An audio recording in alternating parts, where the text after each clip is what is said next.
Tapi kita nak pergi di hadapan Istana Negara di pintu 2 bersama Hilmi Malik.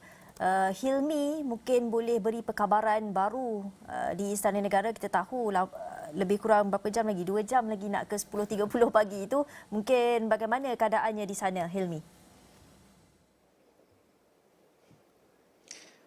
Baik, terima kasih Gigi. Assalamualaikum dan selamat pagi. Dan hari ini masih lagi media berkampung di pintu 2 Istana Negara ini. Hari ini merupakan hari keempat petugas media hari ini berkumpul di pintu 2 Istana Negara bagi yang pastinya bagi untuk membawakan perkembangan siapakah bakal yang menjadi Perdana Menteri yang untuk meneraju Malaysia pada hari ini, dan apa yang boleh saya kongsikan setakat ini, kita masih lihat antaranya adalah petugas ataupun anggota polis telah mula berkumpul, dan beginilah keadaannya sama seperti hari sebelumnya.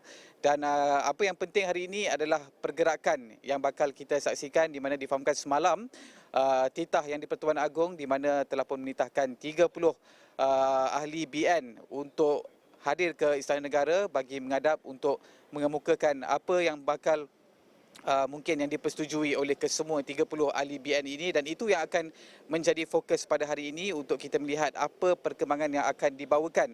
Dan kalau kita nak lihat semalam, sebenarnya kenyataan daripada pihak MIC sendiri, Datuk Seri M. Saravanan, di mana katanya pihaknya memohon agar titah untuk menghadap hari ini dapat ditangguhkan, dan saya tidak pasti sebenarnya apa mungkin yang bakal lagi dibincangkan oleh ahli-ahli daripada BN sendiri, dan yang saya pasti buat masa ini percaturan masih giat lagi berlangsung sementara untuk mendapatkan satu kata putus berhubungan siapakah yang bakal disokong untuk menjadi Perdana Menteri.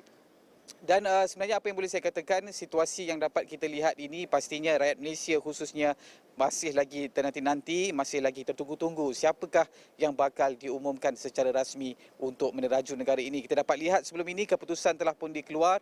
Bagaimanapun tiada majoriti yang kukuh dapat kita lihat daripada angka-angka yang telah pun dikemukakan oleh SPR, dan inilah yang saya kira mungkin rakyat Malaysia perlu faham. Mungkin kalau sebelum ini ada yang mengatakan bahawa kita telah undi, kita telah jalankan tanggungjawab, kita telah lihat angka-angka yang telah pun mungkin mendominasi, tapi mungkin ada yang masih tidak jelas kenapakah keadaan sehingga kini masih tergantung, dan ini sebenarnya perkara yang perlu diperjelaskan kepada rakyat Malaysia bahawa kita melihat daripada sudut angka majoriti untuk menubuhkan sebuah kerajaan, dan ia mungkin kalau kita lihat sekarang PH mungkin mendahului daripada segi angka ataupun kepercayaan yang telah pun diletakkan kepada rakyat untuk memilih PH mungkin untuk meneraju negara ini. Tapi dalam masa yang sama beginilah keadaannya, keadaan yang masih lagi tergantung, dan kita melihat sokongan daripada kesemua pihak untuk mendapat satu keputusan yang jitu bagi membentuk kerajaan.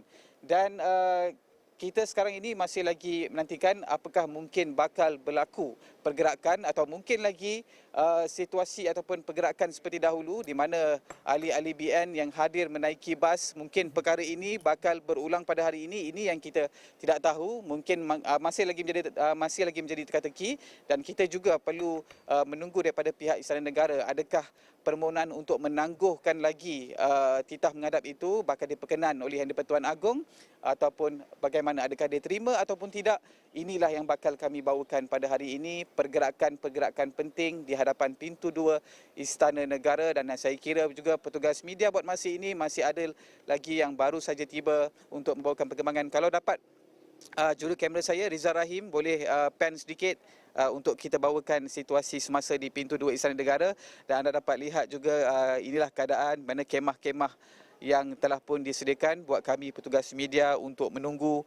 Walaupun keadaan boleh saya kira agak lecak sebenarnya di sini, tapi saya yakin petugas media pada hari ini pastinya semuanya sungguh komited untuk membawakan perkembangan semasa berhubung dengan apa keputusan yang bakal dibuat pada hari ini. Kita masih lagi menantikan apakah jawapannya pada hari ini. Adakah ia bakal dimuktamadkan hari ini atau mungkin ada lagi esok atau mungkin ada lagi lusa?